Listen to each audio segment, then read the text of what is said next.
નમસ્કાર, real power news સાથે હું છું આપનો સાથી મિત્ર પ્રકાશ પટેલ। સૌથી પહેલા નજર કરીશું આજના મહત્વના મુખ્ય સમાચાર ઉપર। જ્યાં પુલ તૂટ્યો ત્યાં અધિકારીઓએ બનાવી દીધી દિવાલ, અંદર ફસાયા રેસ્ક્યુના વાહન।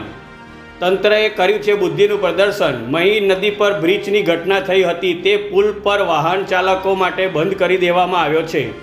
એક તરફથી વાહનો પસાર ન થાય તે માટે તંત્રએ બ્રિજને છેડે દિવાલ બનાવી છે, પરંતુ આ નવી દિવાલ બની રહી હતી તે દરમિયાન તંત્ર ભૂલી ગયું કે રેસ્ક્યુ માટેના અંદર રહેલા વાહનો બહાર કાઢવાના બાકી છે।